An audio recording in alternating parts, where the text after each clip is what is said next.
जय। बाबा कमलानंद जी महाराज की जय। संत सनातन धर्म की जय। मनमना भगवान भक्त मंत्र देवानस्मि मामे वैश्य सत्यम एकम सर्वधर्मान् परित्यज्य मामेकं शरणं व्रज अहं त्वा सर्वपापेभ्यो मोक्षयिष्यामि मा शुचः मोक्षयिष्यामि मा शुचः हे कृष्ण शरणं। आज का दिन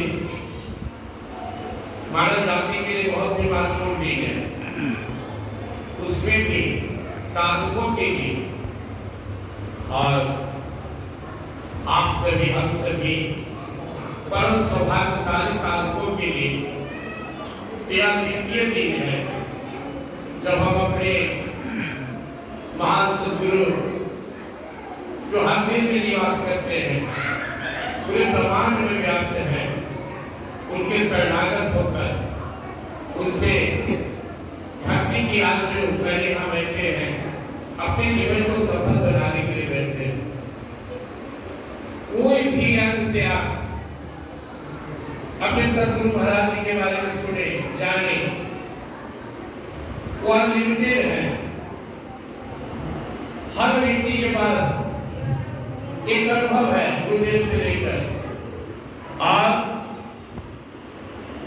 हमारे जीवन में ऐसी ऐसी बातें हुई कि कभी कभी सोचता कि लोग कहता है कलियुग है, लेकिन जिस युग में गीता घाट बाबा जैसे महान संत उत्पन्न हुए, वो कलियुग से भी बढ़कर, सतयुग से भी बढ़कर महान युग है। श्री गीता घाट भगवान की जय। हमारे नाना जी भी सभी थे, 100 साल से ऊपर उनकी पहाड़ में तप करते थे। एक मंत्र दिए, दीन दयाल विदुषम भारी हरो नाथम संकट भारी। छोटा था, कुछ ही मांगो से मिल जाएगी। जैसे इच्छा होती थी, कोई संकट आता था, इसको जपते थे। गुरु तत्व को लेकर बड़ा कंफ्यूज थे। हमारे परिवार में अलग-अलग मत के मानने वाले थे, कोई आर्षवादी थे, कोई गांधी परिवार से थे, कोई आदर्शवादी थे, कोई कुछ। मुझे भगवद गीता पढ़ने का अवसर बचपन से मिला था, तो मैं भगवान श्री कृष्ण प्रार्थना किया और 1.25 लाख महामंत्र दीन दयाल विदुषम भारी हरो नाथम संकट भारी, इसका संकल्प लिया कि इस धरती पे जो सबसे अच्छे सद्गुरु हैं, मुझे वो हमारे जीवन में आए और मैं नहीं जाऊं वो मेरे जीवन में आए। लोग मेरा मजाक उड़ाते थे, लोग कहते थे बिना गुरु का कोई भी साधना व्यर्थ है। मैंने कहा मैं एप्लीकेशन दे दिया हूं प्रभु के पास, और धीरे धीरे मेरे ध्यान में, मेरे सपनों में प्रभु गीता का आगमन शुरू हुआ। मुझे पता नहीं चलता था कि कौन है, कहाँ रहते हैं। मेरे मौसा जी लगते थे डुमरिया के, वो बैठकर शरीर छोड़े, हमारे मौसी से बोले कि मैं जा रहा हूँ। कहाँ जा रहे हैं? जहाँ सब जाता है, अपने प्रभु के यहाँ जा रहा हूँ, अब वापस नहीं आऊंगा। बोले का माथा खराब है। वो बताए देखो लेकिन तक मुझे सुना होने लगा, शरीर कर रहा है, इसमें तूफान चलना शुरू हुआ, वायु तत्व सब उल्टी गति कर रही है, तो उस शरीर छोड़ दिए। मौसी के यह था कि मेरे पति बहुत बड़े साधक है, लेकिन अच्छा नहीं लगा। वो तो अपने समय से गए, लेकिन मौसी को लगा याद कुछ नहीं लाते, तो वो जो पुस्तक पढ़ते थे, ग्रंथ पढ़ते थे, मौसा उसी कपड़ा में बांध कर रख दिए, इसे कहीं कोई नदी में प्रवाहित कर देंगे, इसे को पढ़ने से इनका दिमाग खराब हो गया। मेरा एक भाई गया उनसे मिलने, बोले इसमें क्या बात कर रखी है? बोले बहुत खतरनाक पुस्तक है, यह पढ़ने से माथा खराब हो गया मेरे पति को। बोले ला, इसको गंगा जी में प्रवाहित कर देना। वो लेकर आए और मेरे टेबल पर रख दिए। मैं जैसे उल्टा, पुस्तक का नाम था गीता सोल, परंतु उसको देखा रचित ग्रंथ, तो गुरुदेव का फोटो देखा, मैंने कहा तो यही है जो मेरे ध्यान में आते हैं। और वो पता था दरियाओं का। मैंने लगातार 8-10 पत्र लिखा। वो 68 की पुस्तक थी, एक घटना थी बागड़े की। मैं सोचा पता नहीं है नहीं है, लेकिन मेरा दिल कहा कि भगवान की कृपा से आए हैं और शब्द सर नहीं होते तो भगवान हमें इनसे जरूर मिलाएंगे। फिर संयोग हुआ, मैं पूरी तैयारी से आया, घर छोड़कर आया, आकर चरण धर लिया, कहा वापस नहीं जाऊंगा, मुझे अपने शरण में रख लीजिए, मुझे भी सन्यासी बना दीजिए। पहले उन्होंने प्यार से समझाया, फिर मैं हट किया, वो गर्म हो गए। बोले उद्देश्य क्या है? उद्देश्य भागवत प्राप्ति है। मैंने कहा मैं पहाड़ पर होगा तब करूंगा। बोले देखो वो तत्व इतना आसानी से प्राप्त हो जाता है, मुझे नहीं मालूम था, तो मैं इतना मेहनत किया, मैं ढूंढा गारंटी लेके मेरी। बोले हाँ, पहला पत्र भी जो मुझे किया तो सुनो ने लिखा था फर्स्ट पत्र में एक मंत्र लेकर इसका जाप करो, आप तुम एक निश्चित रूप से उस भागवत पर सत्ता को प्राप्त कर जाओगे। मैंने कहा मैं गारंटी लेता हूँ, तू जा। बीच में आते रहा, मिलते रहा, और मैं पूछता था कभी कभी हुजूर डर लगता है, आप कहीं चले गए तो फिर कौन संभालेगा? बोले जब तक ब्रह्मांड है, जब तक चलेगा संसार, मेरी सत्ता हर मेरे भक्त के साथ रहेगा।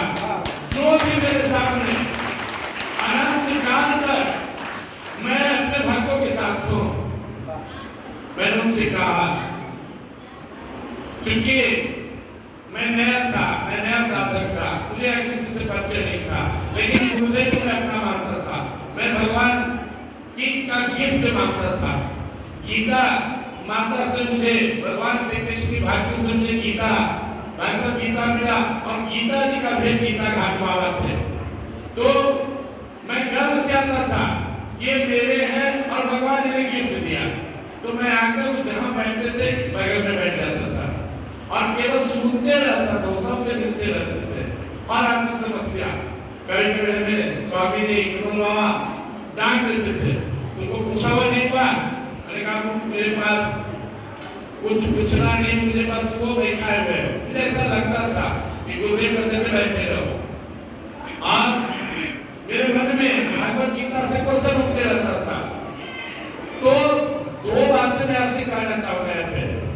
पहली बात, वो हर पल आपके साथ है, अनुभव कीजिए।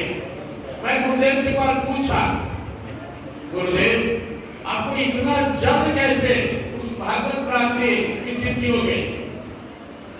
गुरुदेव ने कहा, मैं समझ गया। क्या समझ गया? कौन सा ऐसा चीज समझ गए कि आप इतना जल्दी में महान संत हो गए, भगवान को प्राप्त कर गए? बोले मैं सच को और झूठ को समझ लिया, जो अपना था मान लिया, जो अपना नहीं था छोड़ दिया। तुम नहीं समझा, मैं तो समझता हूं, तुम लोग मौखिक समझते हो, पहले मौखिक समझो। जो सच है उसे मान लो, स्वीकार कर लो। जो तेरा अपना है, ये शरीर संसार का है और आत्मा परमात्मा का है, तुम परमात्मा के हो। और आपसे कितने बड़भागी हैं जो अंतिम ज्ञान होता है, मैं शरीर नहीं हूँ, इसमें रहने वाला दिव्य आत्मा हूँ, दयानंद में हूँ, शांति में हूँ, अजर हूँ, अमर हूँ, शाश्वत हूँ, सनातन हूँ, सचेतन हूँ, अविनाशी हूँ, सुखनाशी हूँ, घटघटवासी और परमात्मा का। ये महामंत्र सबको दे देते थे। वो बोलते थे यह बीज है। आप पूछते थे गुरुदेव, मैं तो कई बार कहा मैं शनि आत्मा हूँ, आपको इतनी जल्दी हम लोग कितना ले? बोले देखो, एक तराजू लो, एक पलड़े पर 50 किलो का वजन है, दूसरा पलड़ा खाली है, एक बैग 10-5 किलो रखने से बराबर नहीं रहेगा। तुम जन्मों से मानते आए हो मैं पुरुष हूँ, मैं स्त्री हूँ, मैं राजा हूँ, मैं देवता हूँ, मैं कुत्ता हूँ, मैं गधा हूँ, जिस योगी में क्या मानते आए। अब धीरे धीरे जब तुम प्रयास करोगे, मैं शरीर नहीं हूँ, इसमें रहने वाला आत्मा हूँ, तो यह पलड़ा जो शरीर शक्ति है, देहा शक्ति और धीरे धीरे आत्मा का जो अनुभव है यह बढ़ेगा। इसलिए विश्वास करें, थोड़ा सा भी समय निकालकर नए श्रेणी आत्माओं इसका चिंतन करें। और एक बात मैं बताता हूँ, जिनको इतना समर्थ गुरु मिलेंगे, समर्थ गुरु सिर्फ एक खड़ा कौन चिंता को हेता रे से चरण चुमे मोती न छोड़े सा, इतने समर्थ सतगुरु हम लोग के साथ है। दिक्कत क्या है? जो मैं साधना में समझा, हम इनके मनोनुकूल नहीं हो पाते। हम कहते हैं जो हम चाहें वही हो। हमारे सतगुरु महाराज का क्या कहना है? अपनी मन की हो तो उत्तम, आप प्रभु की मन को हो, गुरु की मन को हो तो सर्वोत्तम। यही लड़ाई, अपनी लड़ाई छोड़ दीजिए। इतना दिन आप संसार में जिए, किसी का उम्र 60 साल 70 साल 80 साल, ये अनुभव तो हो ही गया होगा आपको कि आपकी हर इच्छा पूरी नहीं होती है, फिर भी आप जिद करते हैं। हम बैठकर सुनते रहते थे, सीखते रहते थे, और आगे भी समस्या करता था।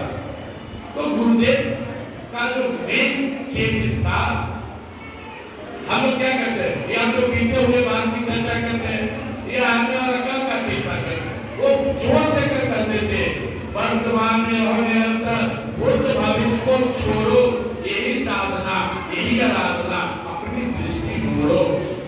अब केवल झांकते रहते हैं, मेरे जीवन में ऐसे हुआ, या गड़बड़ हो गया, ऐसा हो गया, या फिर आगे की चिंता करते हैं। गुरुदेव बोलते नहीं, जो बातें बिल्कुल छोड़ दो, वर्तमान को संभालो। वर्तमान में इतनी ताकत है कि तुम्हारा जन्म जन्मांतर ठीक हो जाएगा।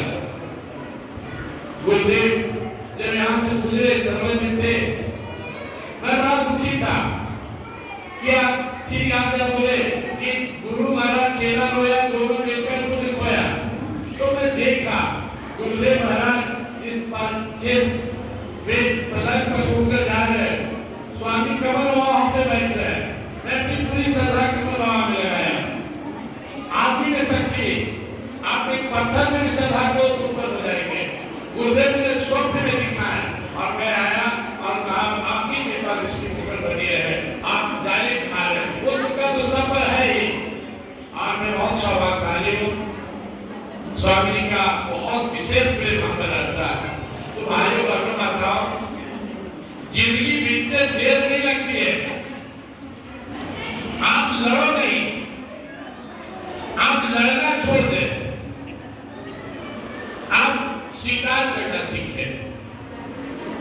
गुरुदेव कितने कुल बातों को भगवान ने गीता का उपदेश सुन कितने बात बताए थे। असत्य आनंद वसुच स्तम प्रज्ञावाद सभास्य कथा सुन कथा सुच नाम सुशक्ति पंडिता, भगवत गीता दूसरे अध्याय के 11 श्लोक। उसी को गुरुदेव ने कहा वर्तमान में रहो निरंतर, भूत भविष्य को छोड़ो, यही साधना, ये रास्ता, अपनी दृष्टि मोड़ो। उन्होंने कहा ये जिसने बनाया है, जिसने संसार बनाया, वही भगवान हमें बनाया है, उसी भगवान का विधान चलता है। इसमें दिमाग न लगाकर स्वीकार करो। इतनी गर्मी क्यों है? वो जाने रात क्यों हुआ, वो जाने सुख के बाद दुख क्यों है, जीवन के बाद मौत क्यों है। उनका विधान में दिमाग नहीं लगाना है। सुख दुख दोनों नियम प्रभु के, इससे हमें क्या करना है? जो कुछ कर्म मिला करना से सहज उसे